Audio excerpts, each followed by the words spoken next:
Yetta, what are you doing cutting the ends off the roast? My mom always did it, so it's what I do too. Moving forward with the Decker team. Moving forward together with the Decker team. So we're excited to welcome you to another episode of Life's Inside Track. I'm Yetta Decker. And I'm Ken Decker. And it's where we get to share techniques, thoughts, tips, tools, and tactics that we all need, we all deserve. You, I, everyone. So we get to turn our house into home, our families thrive, and we live the best life possible. On this segment, we're going to consider something that I think is kind of cool because it trips up people all the time. Mm-hmm. The protocols of the past, the processes of the past, whether you're selling your home or you're not. But since our specialty is selling property, we're going to talk about when you're selling your home, what processes, protocols, behaviors that used strategies, even tactics that used to work that no longer work, and which ones still work. Mm-hmm. Because you don't want to get tripped up on this one. So let's go back to this fictitious roast story because it's kind of fun, right? Yeah. So the story goes that the husband asked his new bride why she was cutting the ends off the ham roast. And she goes, I don't know. My mother always did it. So then she called up Mom. And she said, Mom, why do you cut the ends off the ham roast? And Mom said, you know what? I don't know. I do it because my mom did it. So she called Grandma, and Grandma said, oh dear, I cut the ends off the roast because I only had a small roasting pan and that's all that would fit in it. And so sometimes we're doing things, a protocol, a way of doing things that maybe we need to check in our mind whether it's the best way to continue doing things. Right. And one example that kind of started this whole show was one of my clients. We were selling their home. We weren't getting quite the activity that we would like to see. And so when that happens, then people start talking to lots of more people. Lots of more people. That's of more people. Way of saying that.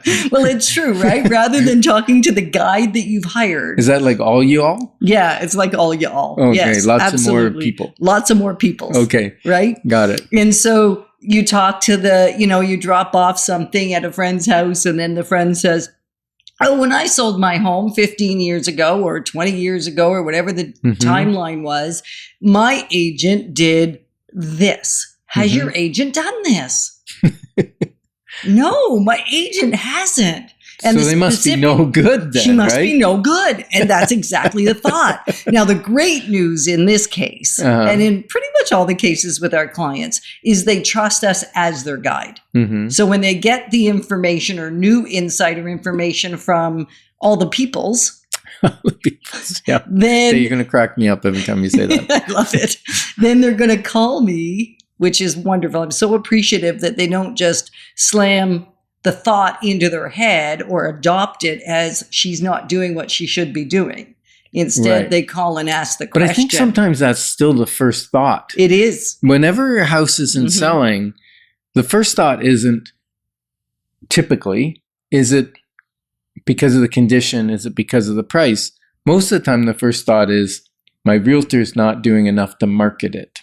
Correct. They're not doing the right things. They're not doing it in the right way. And so the great news is our clients do trust us. So when they have those thoughts, after they mull it over, usually for a few minutes, maybe a day or two sometimes, they call and say, Yetta, talk to me about this. Yeah. So in this particular case, it was an agent open house. Mm-hmm. And that was the strategy that was used 15 plus years ago. So explain what an agent open house is. Yeah, because I think a lot of people think an open house is an open house is an open house is an open house. Not true. So back 34 years ago when I got in the industry, almost 35. Anyway. You were a babe in arms when you got into real estate. No, I wasn't. I didn't think they could give licenses back then. Yeah, that they age. could. They could. Yeah, I was mature enough. Anyhow, or at least that's what I like to think. So 34, almost 35 years ago, agent open houses were the thing. We used to take an entire day every single week, and in fact, a day and a half, because on Tuesdays was caravan. And caravan wasn't like in the desert, going through the desert on a caravan. It was like getting in But a you could go bunch through of the agent prairies on a cards. caravan as well. You could. But anyway, so we'd get in the car and we'd go see the company's new listings. Yes. Everything that our company had listed in the last week, we would go see, and we would spend an entire Tuesday after the team meeting for the agents in the company. We would then go and look at all the new listings, which was a form of agent open house.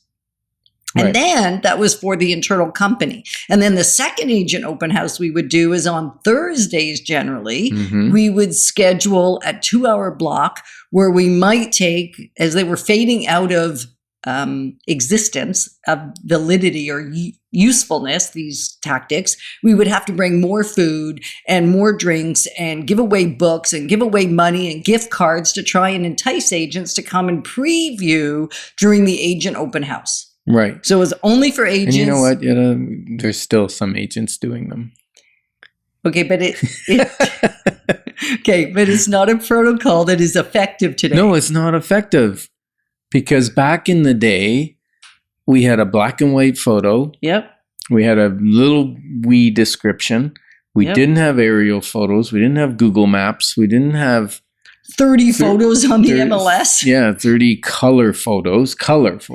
And virtual tours Yep. and videos. There was zero online presence. Like literally, we used to pay our real estate board to drive around to take an outside picture that became a 1x1 thumbnail, 1 inch by 1 inch thumbnail In print. in black and white print Yeah. in what looked like Okay, a now phone we're getting book. too nostalgic. No, because that's the reality. That's when agent open houses and agent Mhm. previewing was mandatory. If you didn't do it, you were disservicing your client. And then we went to, what was it, 5 photographs, I think? That Yeah. was like a major breakthrough. 5 photographs on the MLS, like using the internet, not printed.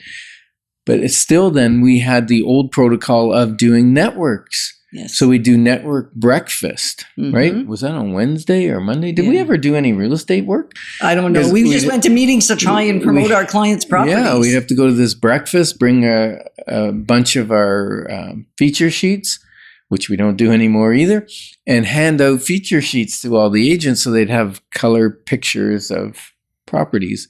And we actually sold some properties that way. Well, because that was our necessity at the time. Now, 95% at least of all buyers start their search online. It's probably closer to 100, but the vast majority of people are searching online. Now you can get Google Earth, Google Maps, aerial views, there's virtual tours, there's pictures. So agents are not going to spend their time previewing something that there is no value in previewing.